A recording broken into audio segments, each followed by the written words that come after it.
Today, we often measure success by something called click rate. It means how many people open our emails. At Sinai Temple, we know exactly how many people open our emails. Not only do we know that, but we know how many people scroll down to the bottom of the message for the content that actually is important for you to see in those emails. And judging by the number of phone calls we get asking when Shabbat services and holidays are and programs are, we know how many people read the emails. But this week, I discovered who really reads their emails. Because some of you received an email from me that appeared to come from me, and it read, I quote, "When you get a chance, could you please get back to me? I have a small favor to ask of you." And as you learn quickly from our Sinai Temple email that was sent out, that was fraudulent. I'm very grateful to our communications team who was on that very quickly to make sure that was solved. But before it was caught, something happened that was both frightening and beautiful.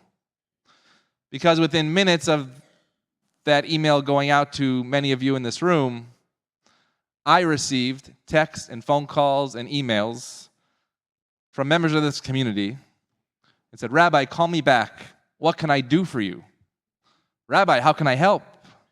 I heard from members of all different generations. I heard from people who were in town. I heard from people who were in Europe on vacation asking what urgent thing I needed from them.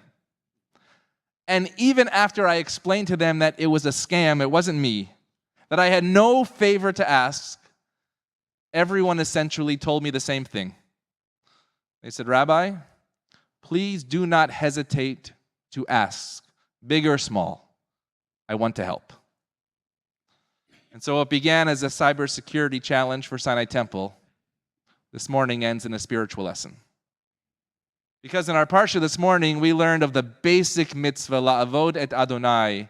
It means to serve God, but the rabbis interpret that as to pray. We sit here 6 weeks before the High Holy Days, and together we will do a lot of praying. We will do a lot of praying individually, but as a community, we will pray. And so I want to spend a few moments of what does it mean when the Torah tells us to pray, how, when, and where. And what lessons, 2 lessons, can we learn from the email scam to the lessons of prayer? The first lesson of the email fiasco is something called concentration. When I spoke to those who contacted me this week and I explained to them what happened, only then, when they looked more carefully at the address that it was sent from, realizes it was not me. And so the problem was not eyesight, but it was concentration.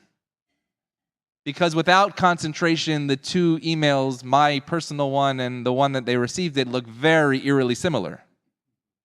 And that is what prayer asks from us. You see, tefillah, prayer, has rules of concentration.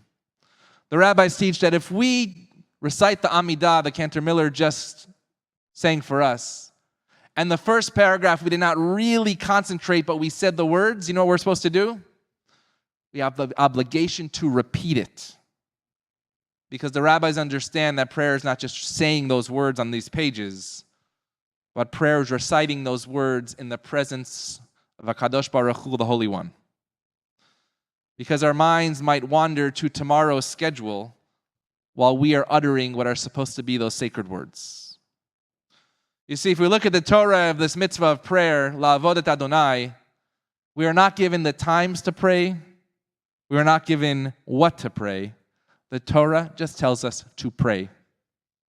And so, there's a debate between Ramban Nachmanides and Maimonides Ramban. Ramban Nachmanides says, "Lihitpalel v'lizok lifnei ha'el." The obligation to pray is to shout unto God when you are in distress. Meaning we pray at times when our lives are out of control. Then we cry out to God. But Maimonides, he disagrees. He says prayer is a daily obligation and it must be part of our routine whether we are having a difficult day or not. These two giants of Jewish law disagree on when we pray, but they fundamentally agree that when we pray, we need to be present. That is why the law code, the Shulchan Aruch, tells us that we must concentrate upon the words that we are uttering that are coming out of our lips. And the second lesson, beyond concentration from the email fiasco, is even more powerful. Because while most people failed to notice the wrong fraudulent address, nobody failed to notice the opportunity to care and to do something good in that moment. Nobody wrote to me and said, "What is the favor?" Nobody wrote to me and said, "Tell me the favor and then I'll decide if I'm going to help you." Instead, they said, "Tell me what I can do to help." And it reminded me of the beautiful moment in the Torah at Mount Sinai, when the Jews, when they received the Torah from God, the two words they say, "Na'aseh v'nishma." I'll do, and then I'll learn what I'm supposed to do. The first instincts of the reaction of this fraudulent email were trust, commitment, and relationship. And that is also the deepest lesson about how we pray. Rabbi Chaim Soloveitchik taught that the essence of prayer is not understanding every Hebrew word. Yes, that enriches our experience, but the essence is simpler. It's to perform the prayer itself and to recognize that we are in the presence of a sacred God. If I recite every one of these words perfectly this morning, but never realize that I am standing in a sacred presence, then perhaps I have not prayed at all. And we know many rabbinic stories where young people and older people, where they don't have the ability to say any words, but we know those were the most authentic prayers ever uttered in history. And so that begs the next question. If God knows what I need, then why do I have to pray at all? If I want something, if I deserve something, then why do I have to pray for it? I'll get it no matter how much or little that I pray.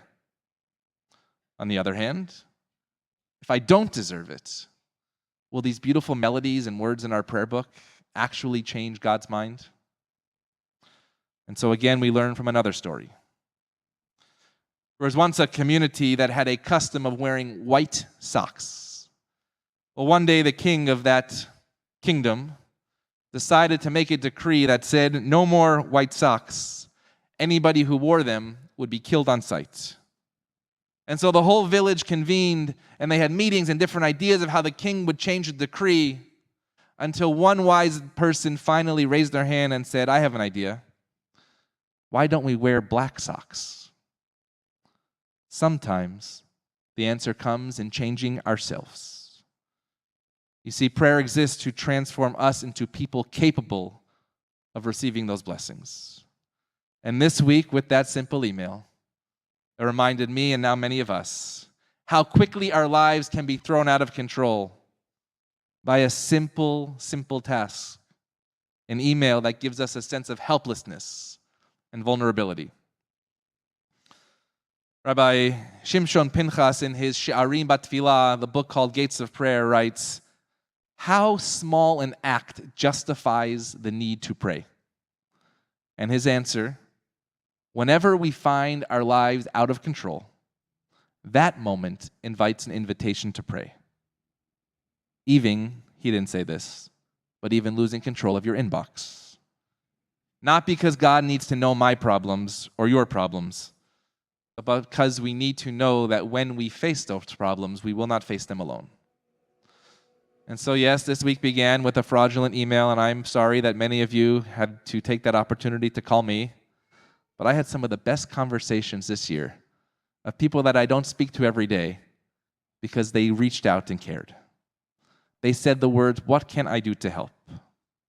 Those words were powerful not because you spoke them to me, but what I saw was a reminder of what this community is about and what prayer really is supposed to be.